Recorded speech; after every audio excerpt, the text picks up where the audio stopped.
Aláròyé máa wí o. Àwọn agbébọn tún pa pásítọ̀ ṣọ́ọ̀ṣì yìí àtàwọn ará ìlú mẹ́ta. Ó kéré tán àwọn ará ìlú mẹ́ta àti pásítọ̀ kan ní àwọn agbésùnmọ̀mí ti pa dànù nílùú kékeré kan tí wọ́n ń pè ní Anwoole níjọba ìbílẹ̀ Oimini nípínlẹ̀ Benue báyìí. Ṣe lọ̀rọ̀ ọ̀hún di bó lọ yàgò fún mi lọ́jọ́ Ìṣẹ́gun Tuesday ọjọ́ 4 oṣù kọkànlá ọdún yìí lásìkò táwọn afẹ̀míṣòfò tí wọ́n pọ̀ dáadáa ọ̀hún ya wọnú ìlú náà tí wọ́n sì bẹ̀rẹ̀ sí ní yìnbọn sókè gbàùgbàù láti fi dá ìpayà ńlá sọ́kàn àwọn olùgbé ibẹ̀.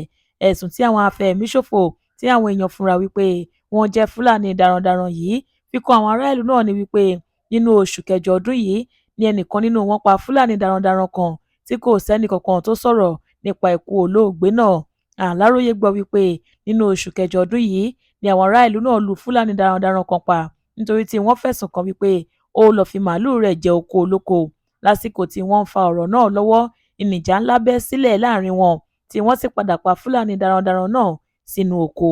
Ohun táwọn tó wá kọlù wọn ló ń bí àwọn nínú ni pé títí di àsìkò yìí àwọn kò rí òkú olóògbé náà káwọn bá lè sìn. Bí ìròyìn ikú Fúlàní darandaran náà ṣe kan àwọn ará ìlú náà lára làwọn pàápàá ti ń gbé pẹ̀lú ìbẹ̀rù nítorí tí wọ́n mọ̀ dájú wípé àwọn yòókù rẹ̀ ń bọ̀ wá kógun jà wọ́n láìpẹ́ yìí.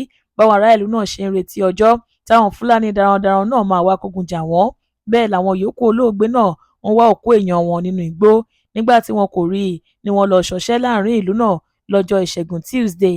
Ohun táwọn èèyàn sì ń sọ ni wípé a kò tí ì kó Ifá nílẹ̀, Ifá ti ń ṣẹ lọ̀rọ̀ dà fáwọn afẹ̀míṣòfò yìí.